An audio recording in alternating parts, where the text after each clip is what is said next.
In the embarrassment of riches that is new media, we have a show that once again is trying to retell a story that's as old as the wheel itself.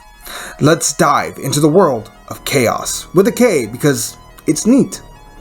The show gives us a contemporary take on the Greek gods and how they would impact a modern world.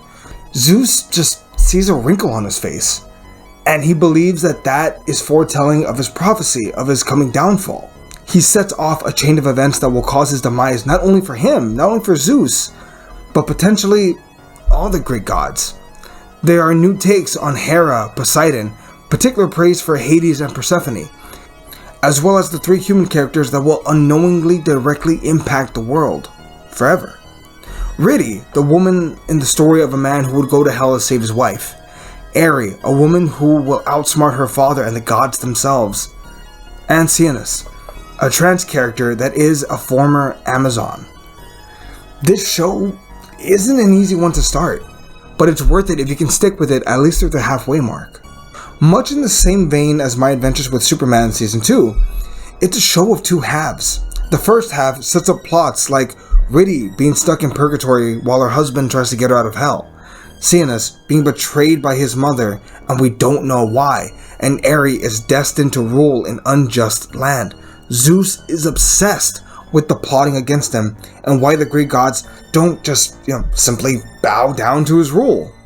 Then at the halfway mark, it's when shit hits the fan in so many beautiful ways. Ridi was falling out of love the whole time, but Orpheus doesn't know this, so he journeys into hell and back for her. Eri realizes that her brother is actually alive and that her father is, to be frank, a bastard, while Cianus might actually be the heir to Ares. At least that's what I think is going to happen later on. Spoilers, technically.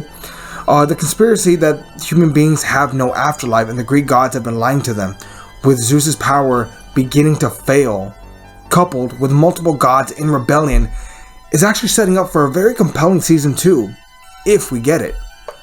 I'll often give a show a lot of crap for focusing so much on the Season 2 building. It often doesn't resolve its current storylines, but this show, not so much. We get the uncomfortable talk between Orpheus and Ridi about their relationship falling apart. We get Hera arming up against Zeus, Eri taking control of her country and teaming up with the Trojans after a very unfortunate tragedy that you need to see to believe. A proper tragic character in Eri. Sorry, just wow. Prometheus is now free and Zeus cannot affect him. Hades and Cianus will exchange information, I assume that part. There's a lot of groundwork to cover and a lot more to be built. This show is on the path to being a new YA classic, but only time will tell if we do get to see the end of this journey. Currently, it's a 6.5 out of 10 for me, but I do see great potential in this show going forward. Hopefully they continue to build out the storylines.